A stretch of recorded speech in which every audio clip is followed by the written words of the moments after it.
Yes, people, welcome to Pros Only TV. You're here with myself, Roland. Boy, I don't know where to begin, man. Like, this video is gonna be it's gonna be a little bit serious. Like, I'm not, the last couple of days, not really been feeling myself, if you know what I mean.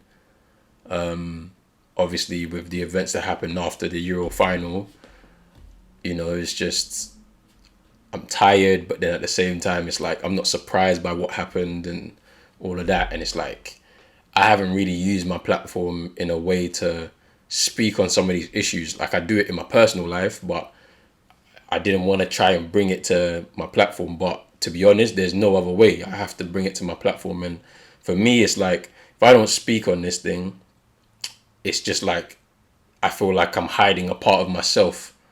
So obviously it's time to bring it to the platform, innit? And I will continue to try and push it as much as I can alongside the stuff that I'm doing anyway, because I love sport and I love to enjoy watching sport and like doing coverage on it. So, but this is also an important issue. It's a societal issue and I have to speak on it truthfully from my heart. You know what I mean? So, yeah, but I mean, before we actually do begin and break everything down, I need everybody to like this video, subscribe to the channel, share this with a friend when you're done. I mean, as long as 10 people watch this thing and it touches you from the things I'm saying, then it's I've done my job in it, like, and you can spread it out to whoever you want to. Do you know what I mean? So yeah, I mean, I think I'm gonna name this episode Black Excellence, because for real, I needed to make a video to kind of hail up the Mandem, because to be honest, with all the things they're fighting against,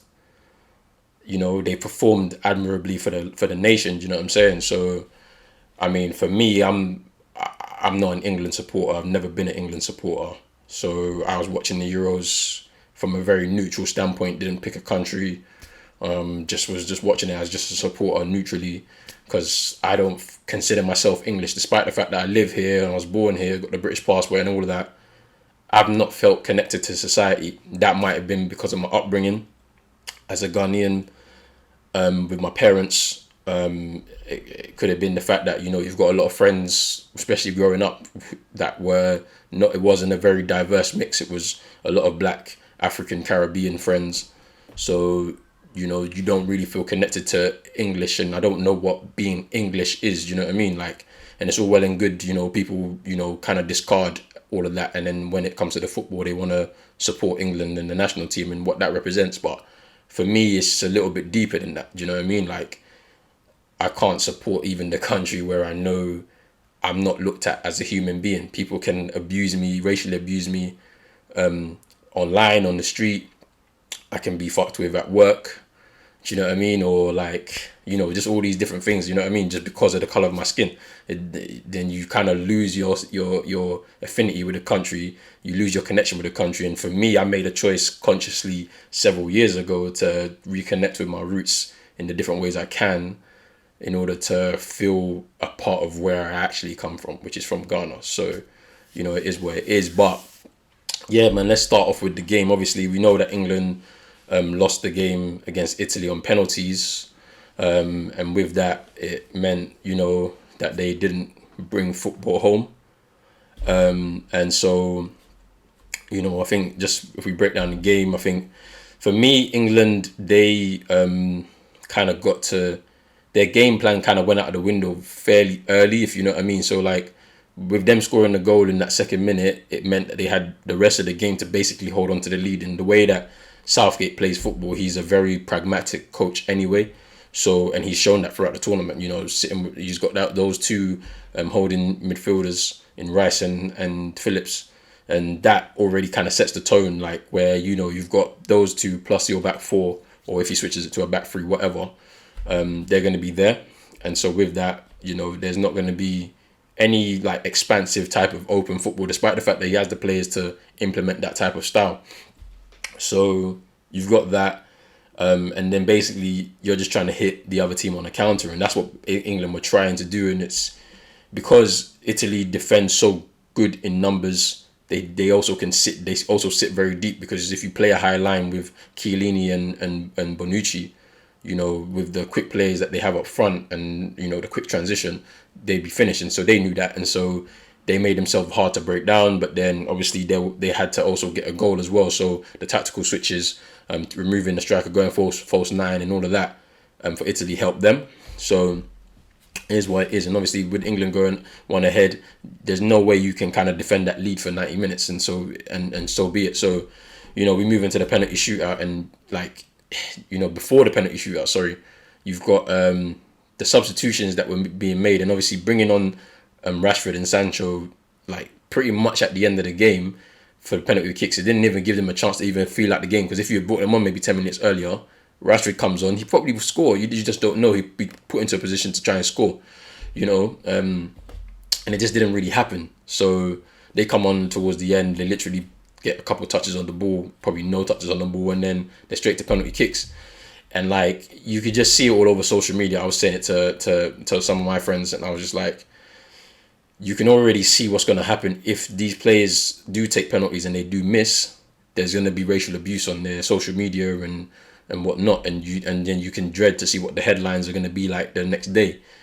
And lo and behold, they missed the penalties, and obviously, the thing that's annoying to me is obviously Saka was put in that position to take that fifth penalty, and I don't think that he should have been the one to take the fifth penalty. If anything, let him take one of the earlier ones, or maybe the third one or something like that. But he was the one where it kind of rested on his shoulders, and to put that on a 19-year-old first major tournament is just wrong, and that's an oversight from Gareth Southgate. So with that, it is what it is. I mean, if we're gonna speak about the racial abuse and all of that online, everybody's been talking about this whole, the social media companies, Twitter and Instagram, Facebook, whatever, they all have to kind of bring that identification process. But it's that's it. The fact that this has been going on for so long now, and these companies have not even considered even doing something like that to try and stop the abuse online, it shows you that it's not even in their interest. So, and the thing about it is, it's deeper than what people think it is, man. If the leader of the companies, the owners of these companies are, white people that live in that live in this capitalist society, and they get financial gain from keeping their platform open to whatever, then they're not gonna make the tweaks to make those changes. And I don't buy the excuse that they can't do it. They can do it, because within technology, it's endless. There's nothing is impossible. So they can do it. Just like COVID came, and then they get flagged. You get flagged for any false claims about COVID and sent to the NHS website for real credible information. It's the same situation here, where they can create algorithms where that can automatically detect racist language, any racist symbolism, and remove those tweets, those posts, those comments from the website, and ban the account and flag it straight away. They can do that, but it's not in it doesn't serve their best interest, and so they don't feel like they can do it, or they don't feel like they need to do it. So I mean, with that, it's unfortunate that the young lads, sorry, not even lads, kings, those young kings had to receive that abuse. And the fact of the matter is, their skin color will never change. They're young black kings who are trying to make something of themselves, or have already made something of themselves, and they're heroes and role models to a number of young children throughout the UK. Those men, including Sterling as well, they made the country proud throughout this tournament.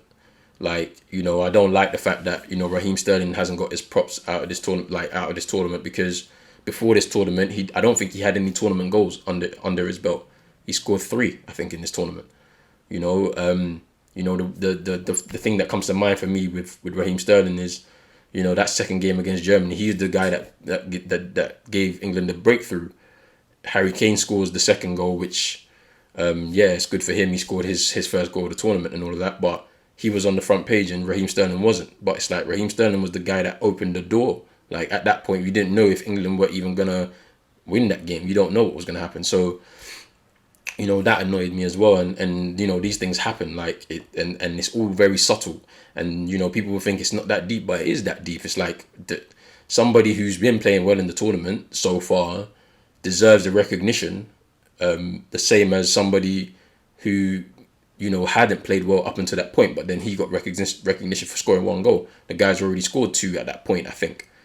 You know, so it's just very annoying, like to see that, because obviously it just kind of goes back to the whole thing where, you know, black people, we have to work twice as hard just to get the same recognition as a white person. And that's annoying to me. Like, we shouldn't be having to go through that. I'm a human being just like any other person on this earth, on this planet. I don't have to work twice as hard as somebody just because of my skin color, just to get the same recognition as that person. That's not right. You know, and like, I don't care. Like, I'll speak the truth because it is the truth at the end of the day. You know, you look at Marcus Rashford and everything he's done off the pitch, like, and people trying to say that, you know, that he should keep politics out of football. Like, at the end of the day, like, what people don't understand is that, especially when it comes to this societal problem, because racism is a societal problem. Racism in football is a microcosm of that. So when you have people who are speaking to Rashford, don't know him, will never even get into the same element room space as him, speaking to him and downplaying some of his achievements because of football, you got to think they're like, a lot of these people, they're doing it subconsciously, or maybe they're doing it knowingly, right? Where they're saying to him that your achievements, yeah, for what you did off the pitch, it's whatever, concentrate on your football. It's the same kind of shut up and dribble. Like, if you remember what happened with LeBron James when he was speaking about Donald Trump, you know, or even, you can even speak about Zlatan Ibrahimovic. He was telling LeBron James not to speak about politics. He's just a sportsman. It's just like, no, like, you're a human being first. So if you think that there's a problem in society and you within your heart feel like you want to try and change it, like Marcus Rashford did, he did and challenge the government on the free school meals situation, and they had to do a U-turn because they weren't going to do anything about it, despite the fact that we were in a pandemic at the time. We're still in it, and a number of families were having their children at home and not in school, being able to take advantage of the free school meals that the state provides. And so the parents had to take that into their own hands, and they can't afford it. It's not in their budget, and whatever you take with that is whatever you take with that. But he went and did something because he felt passionate about it, and he was able to put something together to be able to make sure that these kids at least got some lunch. Do you know what I mean? Whilst they were all at home. Do you know what I mean? So, like, people to downplay that and tell him to just shut up and just kind of concentrate on his football. Like, he's doing what he can on the football field. Like, but, you know, there's a number of different elements there. And obviously we've all criticised him for not maybe achieving certain things that he can do. And I don't know if that's just because he's not fit or if he's just out of form, whatever. You know, hopefully he can rest and recharge now and get to where he needs to. But, like, it's unnecessary for people to downplay what he's done off the pitch, such a young man at 23 years old, to go out there and fight for something that he believes in and stand on that and not back down, despite the fact everybody and their mother wants to be a critic. So, you know, you can only just put your hands up and say, you know, well done to Marcus Rashford. You know, like, well done to Raheem Sterling, man. Like, if, like, I'm gonna just go back to Sterling just a little bit, just on, you know, he's been vilified in the media for several years. They were talking about his like, him buying a house for his family, and like the tattoo on his leg, and you know, him shopping in Poundland and stuff like that. And it's just, they're following this guy's life, trying to vilify him in the media, trying to crucify him in the media. And all he did was just put his head down and just work. Do you know what I'm saying? And he's won things in his career, and he's done things in his career that most people will never achieve in their lives. And, you know, the rhetoric has to change now, because he's changed the narrative based off of what he's done. And now he's now at the top of his game at this point in his career, and he's been able to achieve something through this tournament that now you can't really doubt him on the international stage anymore. He's actually proven something in this tournament. and to come back from where he came from and all of that happened to him in the media, for him to be able to emerge as the man he is now, you can only commend him for that. I mean, it's unfair as well for Saka as well, because when you look at it, he also, just before the tournament, I don't know if people remember, the Daily Mail put out an article about him moving his family into a home, and it's like, you see how I'm saying that these things are happening, right? Like, it doesn't happen when it's a white player. There may be white players who live in certain places and move their family into homes, but they don't actually. We never see the stories about that. But why is it when a 19-year-old who, like, he's like a lot of, I'm sure his family, like, with his immigrant parents coming from Nigeria, are coming into the UK, trying to give a better life to their children. Saka's doing his part, which is very commendable at 19 years old, to move his family into a nice surrounding where they can live comfortably, where his parents won't never have to worry about their living situation ever again, type of thing. And then that made news, when it's just a commendable thing. It's just a normal thing that people do when they receive money. And a lot of white players would do it, but like never gets any coverage. So why should it happen when it's a young black player? Doesn't make any sense. So I mean, because my parents are immigrants. They came to this country. They didn't even have an opportunity to decide where they wanted to live. My parents couldn't go and live in Chelsea or in Westminster or Mayfair or whatever. They couldn't do that. They had to go to the inner city where they could afford. And it's the same for a lot of us. A lot of us who have immigrant parents who came to this country, they didn't get a choice of where they wanted to live. So for the media to attack what he did by moving his family into a nice home and a nice environment, there shouldn't be any coverage on it. Like, it's just a normal, regular thing. So I mean, and it's just sad that how he got that abuse, just because he missed a penalty. And it's the fact of the matter is, he was brave enough to even step up to the plate in his first international tournament, which I believe he actually performed well in the tournament. Like, he did well for what he had to do. He scored the winner. He set up the winner against the Czech Republic, and he played well, performed well, man. This is the first international tournament. You're finding your feet at this level, because it's at the highest level of football now. And for him to be able to perform like that in his first tournament, you have to commend him. Like, I don't understand this kind of anger that England didn't win it. Of course, you got to a final when you didn't win it, fine, but you can't blame the penalty takers, because penalties are a lottery. There's no real technique about it. Like, you just got you just have to be able to calm yourself with the nerves, and then take the penalty. Like, and obviously just you use your technique however you want to use it, but make sure it's on target, and the rest is what it is. Now, when I look at that, right, like, England as a team, they weren't one of the favourites, and they weren't expected to win the tournament. In my opinion, like, they did well to get to the final, because we were looking at France and Portugal, Germany's and Spain's, and even Italy and all of that as the favourites. And a lot of those teams never got there. England got to that final, and they did well to get there.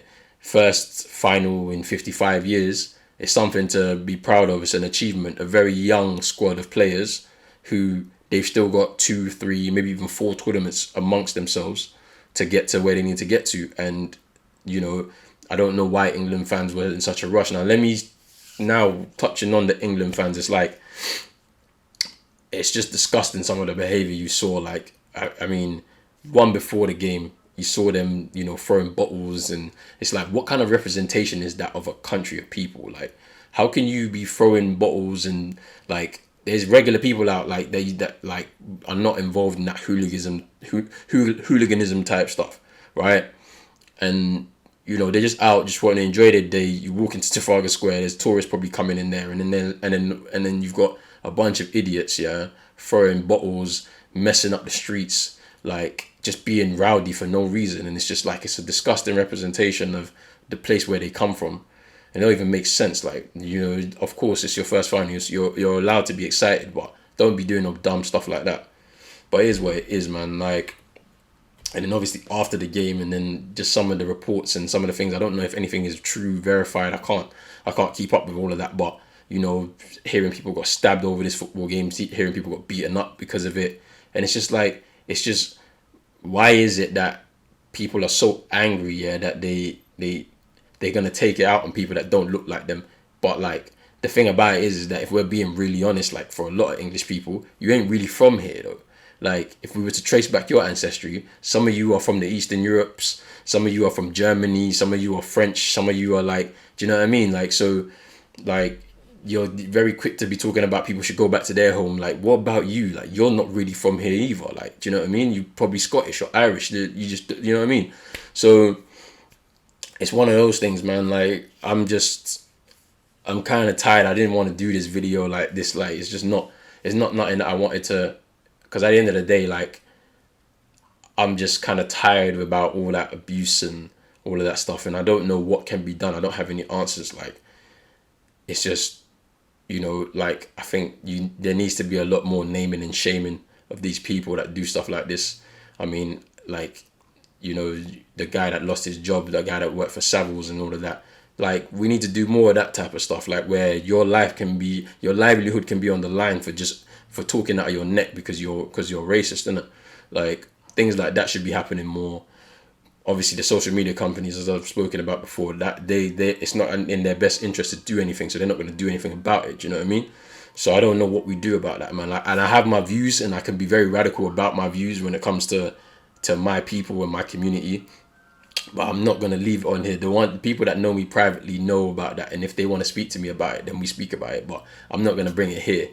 But to end the video, man, I just want to just say to the young kings, like, hold your head, man. Like, you guys are going to be good. You're going to come again. You know, Saka, Rashford, Sterling, Sancho, like, all the others, man. Like, you hold your head, man, because, like, this moment's going to pass. You guys are kings. You're gonna see more success in your careers. Like, forget about some of these racist people. Like, because to be honest with you, they live sad lives. Those people that were booing as well, like booing the knee and all of that. Priti Patel, Boris Johnson, fuck you. You are pussios. I don't give a shit. And yeah, man, like, you know, us black people, we need to stick together as a community.